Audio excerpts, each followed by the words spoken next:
मेरा नाम पूजा है, गेस्ट फैकल्टी भारती कॉलेज एनसीपैप। आज हम public institution in India paper के बारे में जानेंगे, इसके सिलेबस, पीवाईक्यू, एग्जामिनेशन पैटर्न, इन सब के बारे में। ये सेमेस्टर 4 के स्टूडेंट्स को पढ़ाया जा रहा है।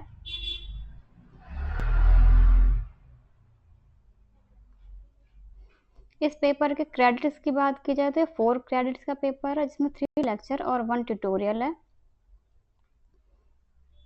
अगर लर्निंग ऑब्जेक्टिव की बात की जाए तो मेनली ये पेपर को पढ़ाने का उद्देश्य है कि इंडियन डेमोक्रेसी के अंदर जितने भी इंस्टीट्यूशन हैं उनका मेन कार्य क्या है, उनका फंक्शन क्या है मेन, और उनके सामने कौन कौन से चैलेंजेस आते हैं और इंडियन डेमोक्रेसी के अंदर वो किस तरह से अपनी भूमिका निभा रहे हैं।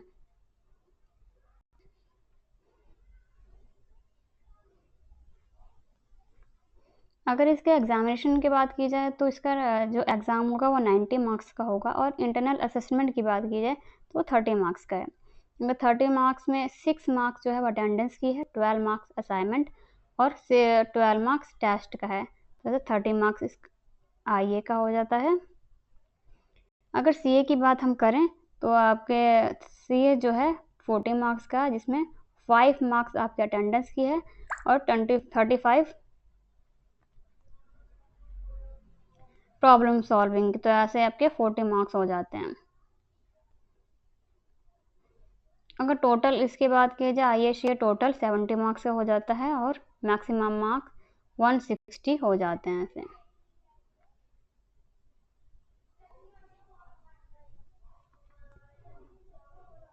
अगर हम सिलेबस की बात करते हैं तो ये 7 यूनिट है इसके अंदर, इसमें से फर्स्ट यूनिट है स्टडिंग पब्लिक इंस्टीट्यूशन। इसमें हम पब्लिक इंस्टीट्यूशन का मीनिंग क्या है, कॉन्सेप्चुअल अंडरस्टैंडिंग देखेंगे, इसकी अप्रोच कौन कौन सी हैं, पब्लिक इंस्टीट्यूशन को पढ़ने की अप्रोच कौन कौन सी हैं,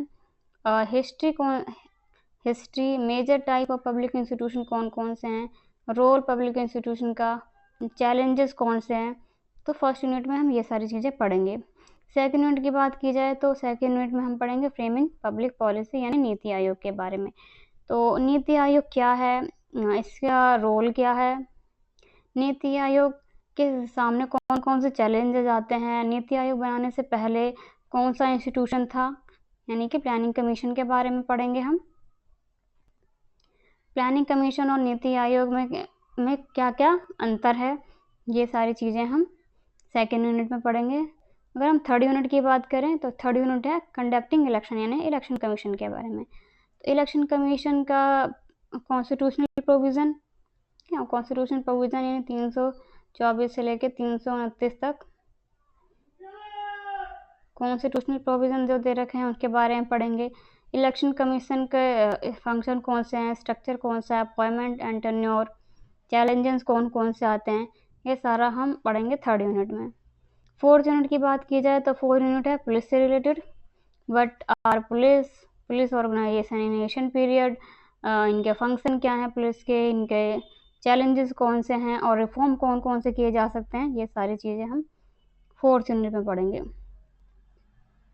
फिफ्थ यूनिट है एनएचआरसी से related, ensuring right national human right commission of India, historical context, need for institutional arrangement for human rights, ये सब की चीज़ों के बारे में, एसएचआरसी के बारे में, एंड इनके रोल क्या हैं, ठीक है, और इनका मेन फंक्शन क्या है, इनके सामने कौन से चैलेंजेस आते हैं, ये सारी चीज़ें हम यूनिट 5 में पढ़ेंगे।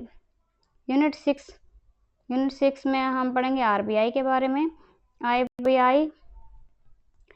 आरबीआई का रोल क्या है, ठीक है, हिस्ट्री क्या है इसकी, हिस्ट्री क्या है।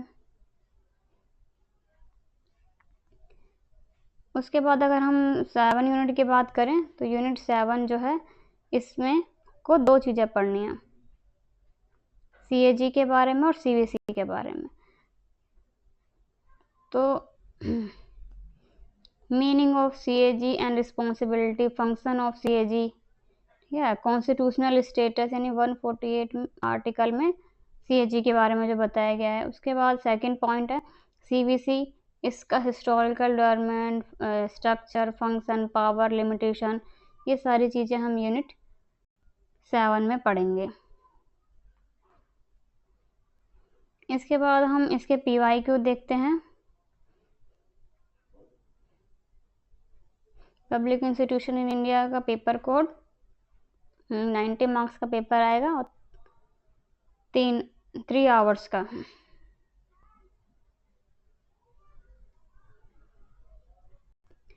जिसमें आप क्वेश्चन देख सकते हैं। पहला क्वेश्चन है, what do you mean by public institution, discuss the role of public institution in governance with suitable example, यानी कि सार्वजनिक संस्थानों से आप क्या समझते हैं। उपरोक्त उदाहरणों के साथ शासन में सार्वजनिक संस्था की भूमिका पर चर्चा करें।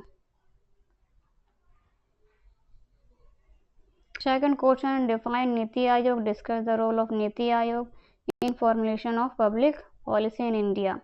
नीति आयोग को परिभाषित कीजिए। भारत में सार्वजनिक नीति निर्माण में नीति आयोग की भूमिका पर चर्चा करें। Third question, discuss the role of election commission of India in conducting free and fair election in India. Bharat में स्वतंत्र और निष्पक्ष चुनाव कराने में निर्वाचन आयोग की भूमिका पर चर्चा करें।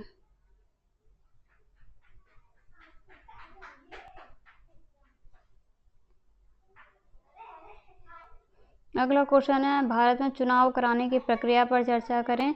भारतीय चुनाव आयोग को किन चुनौतियों का सामना करना पड़ता है। Discuss the process of conducting election in India, what are the challenges faced by the election commission of India.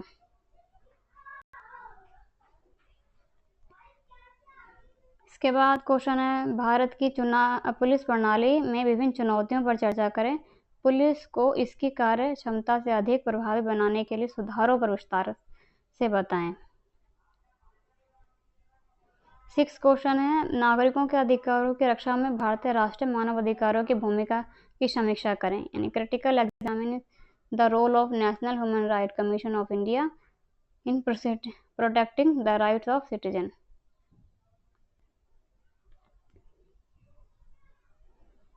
7 question, मौद्रिक स्थिरता को बनाए रखने में भारतीय रिजर्व बैंक की भूमिका का परीक्षण कीजिए। 8 क्वेश्चन है, सरकारी खर्च में पारदर्शिता और जवाबदेही को बढ़ावा देने में महालेखा परीक्षक की भूमिका, यानी CAG के बारे में लिखना है इसमें। अगला क्वेश्चन है, भारत में भ्रष्टाचार से लड़ने में निगरानीकर्ता के रूप में केंद्रीय सतर्कता आयुक्त की भूमिका की जांच करनी है।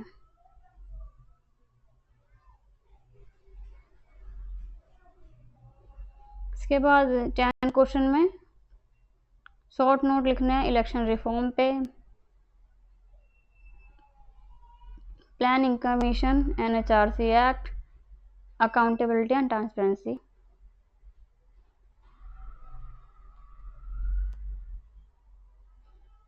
Thank you.